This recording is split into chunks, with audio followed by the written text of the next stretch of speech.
Good morning, everybody. Thank you very much for joining us. My name is Yahya Nazer, Dow Chemical, and Janet is my co-author of this paper. I took the notice of what is this talk about. And basically, this session is about proper automation execution is essential to having a safe, efficient, and effective operation.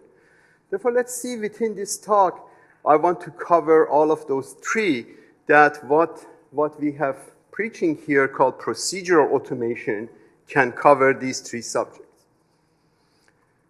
Again, I'm working for Dow Chemical. I'm manufacturing M&E consultant for Dow. At the same time, I'm a co-chair of ISA 106 that I will talk throughout my talk.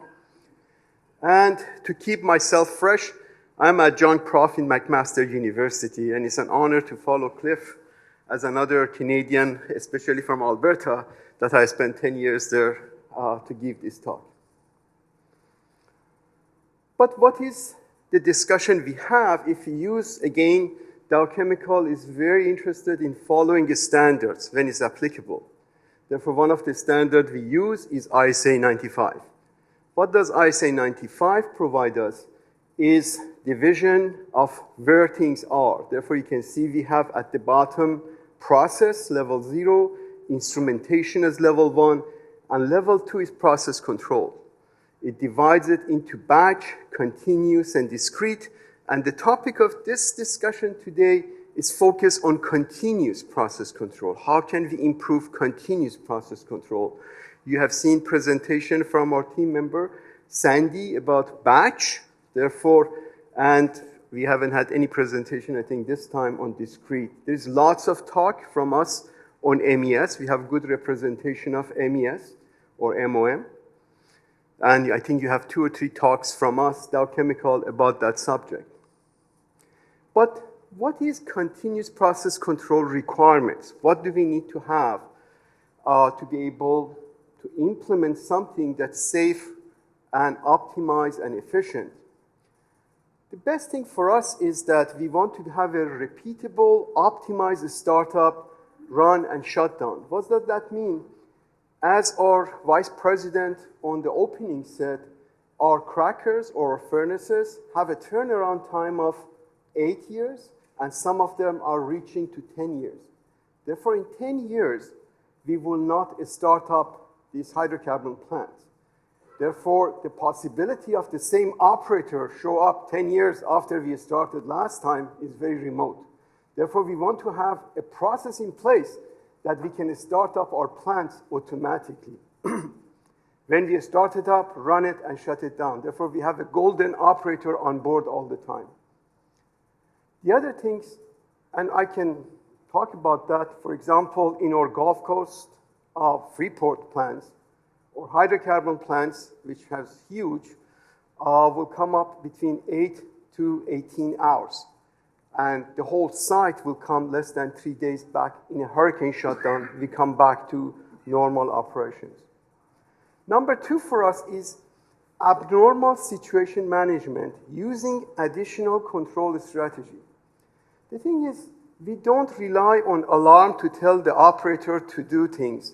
We tell the operators there is alarms, but the process control system should take care of it. And I have a simple demo to illustrate that. Intelligent alarming is another key for us. Again, as Cliff said, we design our system intelligently. We design our process control system intelligently that we don't have nonsense alarm. Just because we have high, high, high, low, low, low alarms, we don't click all of them. We just select the ones we need, and we turn them on when we need them. Automatically enabling equipment and devices based on the mode of operation, and I will cover this later on, and automatic swapping of redundant equipment like pump, compressors, heat exchangers are key to our success. The last thing is that we want to enable the operator to run the process unit as a unit level, not as a valve level or as a loop level, because we want the operators to be like a captain in a jet. For example, is a Dreamliner or 747. They are not worried about what's the rotation of the motor. They decide what's the speed and what's the attitude, and the engines, the computer will follow them. Last is automatic sequencing of the plant, unit to unit, and I will cover that later. But let's see, how do we do that? In the course of last 40 years, Dow Chemical started to work on having our operating discipline to be a part of our process control system. Therefore, we don't have a binder called operating discipline. Let's have our control system to be the operating discipline. We had our own DCS system called Mod 5, which is Manufacturing Operator Discipline acronym. As a chemical company, we always use acronyms. We are replacing that covers about 75% of our company. And basically, we are using something called a state-based control or unit-based control. About 5 or 6 years ago, I have been asked to bring this technology to outside world. And one of the reasoning was we had a joint venture, and the joint venture translated, we said, we run a state-based control. The joint venture translated that. A state became Texas, base became table, and control became control. Therefore, they said, why do you have Texas table control? Therefore, the decision we had was to go in and define what is a state-based control, and that's why we started to cooperate with all the other vendors, suppliers, owners in something we call ISA 106 that I'm a co-chairman, and I'm going to cover that. Therefore, where do we use it? In majority of our plant, I think Peter said we have 209. I think he's much more accurate than I am. Therefore, we're using a state-based control. Historically, we use this thing called Mod 5, about 1,100 plus system. And in the course of last 10, we have teamed up with ABB, and we are utilizing 800XA that provide basically exactly the same functionality we have on our Mod 5. And we are migrating from Mod 5 to ABB, and we are using ABB for all of our grassroots projects today, very successfully. If you think about it, the projects we have for migrations of around 600,000 IOs to go from Mod 5 to ABB in the course of next 10, 15 years is one of the biggest process control migration as far as I know. And we are very successful. We had 2 successful pilots just executed. As I said, because we buy companies and we sell divestiture, 75% of Dow assets using this technology that I'm sharing with you. But how can we make this technology to become a standard? Therefore, we started ISA 106 about 3 or 4 years ago, and we have about 160 members, not all of them active. I'm delighted that we have 2 of our leadership team members here. We have Charlie here, who is our secretary, and I think the other end, I don't have my glasses, but I know Dave is sitting there. Dave Emerson, Charlie Green and Dave Emerson is our editors, that without these 2, it would have been very difficult to have what we have today. Therefore, we have a very good cooperation, and as you can see, we have a picture of us discussing things, and Bill Worry from Bayer is our co-chairman as well. We have a very good membership, and from vendors, suppliers, owner-operators, consultants, and it has been a difficult journey at the beginning because everybody says we have S88 that encompasses this, and why do we need another standard?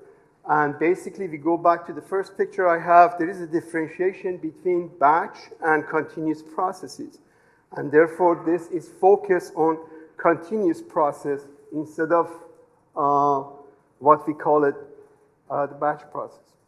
What we have done up to now in the last few years, we have published our first technical report. To my knowledge, this has been the fastest technical report went from beginning to publish in ISA history. Therefore, and we are working on the second one that Hopefully, we will publish it in the second quarter or third quarter this year. And the work has started to work on a standard. You know, in ISA, we define, first of all, we do technical report that they do not have any requirement. They just talk about the concept and definitions. Then the standards talk about requirements.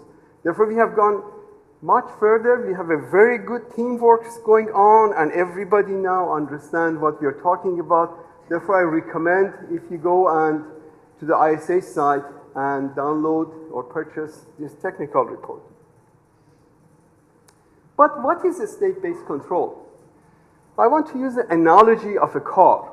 And in a car, you can go and buy a standard car with a gear shift, a standard gear shift. You have 1, 2, 3, 4, and you can change it. Or you can go and buy a car that has park, reverse, and then drive. There's two options. If you go to Europe, this automatic is very difficult to get. Yes, they like to drive it with manual shift. Therefore, the question is, which one is better for you? From my point of view, the loop-based control, when the operators interact with the PID controllers, interact with selectors, turn things on and off, interact with the pumps, I call it loop-based control. That means each loop is independent of each other, so you have lots of control, and I will go through it. Therefore, operator identifies the state. And what is a state? Think of a distillation. It can be shut down, just ready to go, then it can be ready to go, then it's starting up, then it's running, adjusting, what we call abnormal situation, then run again and come down. And remember, for example, I said in our hydrocarbon, that distillation is up and running 8 years. Okay, therefore we spend a lot of time in the middle, and then we start up and go. The state-based control is different because the engine or the program identifies the states. The program executes the command instead of the operators, and operator permits predefined transitions. Therefore, we need to have the operator tell us to start. But if we are filling a tank, we don't need the operator to say when to stop filling the tank. The system knows the tank is filled, therefore it can go to the next step. Therefore, that's the difference between the two. And let's just talk about one simple example. Sorry, the picture doesn't come through. Take industrial distillation. I hope you have seen them when you pass any refinery or chemical plant. Those are those big pipes, yes? As a prof, when I teach my students what are the distillations and how they work, because it was all pictures and simulation at the end of the course, one of them asked, can you bring one tomorrow to our course? Therefore, we can see one, therefore how it operates. But these are massive, huge structures, as Cliff said, steel structures that separates two liquids from each other, or two gaseous streams from each other.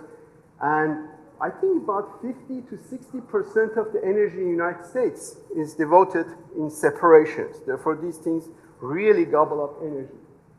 If you look at the standards, how everything works, we have a distillation here with 72 instrumentation, pressure, flow, level. And then in the loop-based control, you will see that they have 6 alarms for each instrumentation. We have 8 block valves. We have 7 control valves. Therefore, normally in industry, with the data I have, there is 1.2 to 1.6 controller per valve. Therefore, think about how many valves you have, because that's constant between different chemical companies. In a distillation, you have 5. In reactors, you might have 4 or 6. Therefore, normally in industry, we have 1.2 controllers, because we have this memory that controllers, a PID is expensive, because in old days, we used to buy these AC squares that they were 4 by 4 inches, and we put them on a wall. They were very expensive. You need to do the tubings. But today, with computers, those are cheap. They come with your system. Therefore, but people are still not utilizing what we have in our control system today. On a state-based control, as you can see, the alarms have been reduced. We have the same amount of block valve, same amount of the controller valve, and we have more controllers. In Dow Chemical, we have 2.6 to 3.2 controller per valve on average. Therefore, it's about 2 to 3 times the amount that is normal in industry. But this is a copy from our standard saying that these are the example of the state. But what does this mean? I just want to give you an illustration of what does this thing means. This is a typical distillation. It runs and operates in our Texas operation. And basically what we have done here, let me see whether I can find the laser here. Laser, there, very good. Therefore, all of these boxes are PID controllers. And you can see some of the valves. And this is not a demonstrator distillation tower. This is the real one that we have. And I just use this to illustrate how we are doing things. The first thing we do, following ISA 106, we go and define a state. In DAW, we call them steps, but the standard says these are states. Therefore, we say this device, this equipment can be in maintenance wait. What does maintenance wait means? That a maintenance guy can go and open it and go inside and repair any of these things. This is really shut down. Then we go to vacuum test because we want to establish vacuum in this distillation. Then we go to process wait. Process wait means we are ready to start up because we run all of our units. I call this a unit. A plant is made of, say, 20 units. We do total integration of the startup. Therefore, everything goes one after each other. Therefore, this unit to be process wait, when the feed starts to come, then this guy goes to establish level, heat up, total reflux, and then run, and sits here and then shut down. As you can see, I'm using the color code red here. That means the operator needs to tell it to go here, but when we finish the vacuum test, it will go to process wait automatically. Then he needs to say go, and then these guys are automatic, and then he can shut it down or automatically goes to shutdown. Therefore, let's see what happens. Therefore, if the operator initiates vacuum, the only thing it does, and here I'm trying to come up with a scorecards. And remember, I am the state-based control guy, therefore I'm very biased, yes? Therefore you will see I exaggerate on the wrong side. I improve on my side, yes? Reality is somewhere in between, but this is a good example. Therefore, what we have here, to turn this on, this valve connected to this controller, connected to this controller, basically getting this system going, when we want to establish vacuum, pull this stuff out, the operator needs to do 3 actions. We need to just say go to this process. When we go next, now we put something we call pad depad because we want to bring nitrogen in and we want to take this stuff out. Therefore, maintain this distillation, yes, at a vacuum. And we have passed the test here because we create a vacuum, then we wait 5 minutes to see the pressure is not dropping. Therefore, we know we have a vacuum. Therefore, this is automatic. Now we have the operator has done 8 things. And remember, he needs to look at the alarms, he needs to look at the other stuff, and go on. Now we want to bring the feed in. One can say that I can open this valve and look at it, and when the alarm comes for the level, then I will shut it down. From our point of view, in majority of our system, we would like to do things automatically. Therefore, as you can see here, I take the level from here, bring it as a controller, I show them as a blue controller, which are a startup controller. It doesn't cost us anything. It's a subroutine in our 800XA. That is a controller and it's connected. Therefore, now I'm controlling the level of this one with the feed coming from the source. When the level reaches 50 or 60, these things will go away and these things will go forward. If we go forward, you will see another color controllers comes up. These are the yellow ones. And basically, these are our constraint controllers. What does that mean is that, for example, if my level goes above a target, say 80%, I don't want just to alarm the operator that the level is above 80%. I want to cut the steam. Yes? And I want to do something that will, or I want to go back and cut the feed. Yes? Therefore, I want to do something that, sorry, I meant level going down, I cut the steam. Therefore, I want to do stuff here that these things are the operator helper will not allow us to go to the shutdown stage, because if this distillation part of our total integration goes to shutdown, it will bring the plant down, it will bring the whole site down because it's a chain that in Dow, the number of vessels we have between our plant is very minimum compared to the rest of the industry because we believe that we can connect these things and run them automatically. Therefore, you see in the heat up, all of these yellow one comes in, and now we are doing, I have done 2 as an operator, and he needs to do about 22. Some of them, they can be automated. You can write cheat sheet. You can write process control technology to turn them on. Therefore, he will press a button to get these things on.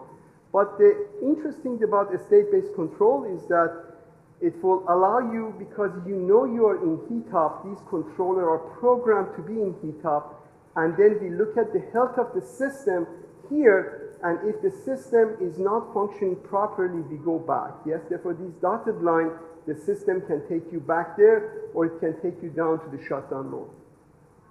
Therefore, we are enabling operator a lot. If we go to total reflux, you see more controller coming, lots of them go away, and you see we have more startup controllers, and basically now we are running. Therefore, when we are running, all of the blue one disappear because they were startup controllers, and the whole strategy is running, and this, we have very similar to this.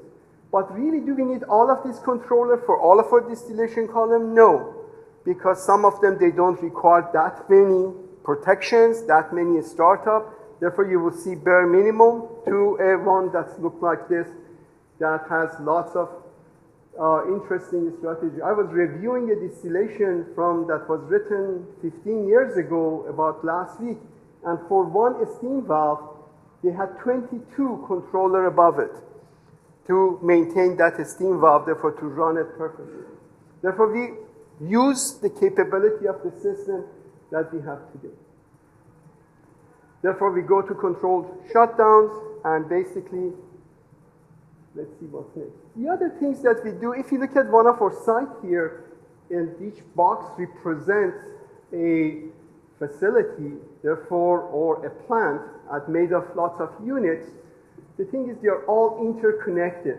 And therefore, this is the ethylene and this is the chlorine. Therefore, these things get mixed up and we have all of our products coming up.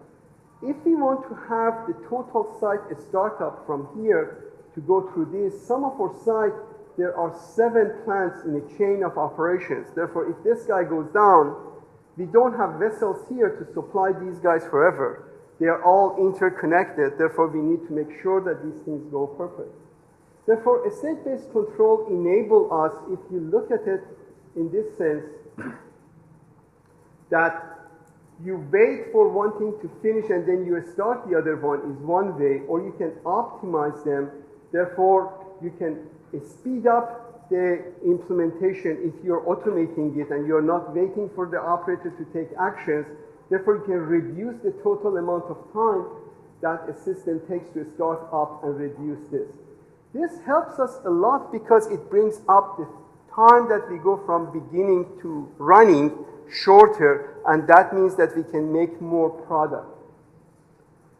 And if you look at overall things that we are running, we bring the system down and we go back to a startup, we are doing a lot by just basically coming down faster and going up faster, and that will enable us, when we're doing this maintenance work, A, have a golden way of doing this work. Number B is that basically we will figure out it's always repeatable, and at the same time, it provides us with a better way of going forward.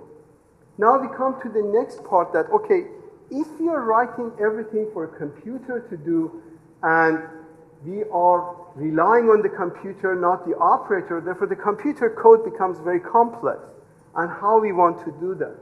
If you look at any chemical processes, there's lots of simple stuff, there's lots of difficult stuff. For example, if you have 2 pumps, and these 2 pumps needs to be exchanged with each other, and they are getting is the bottom of a distillation. Therefore, if you look at our standards, we're talking about equipment module.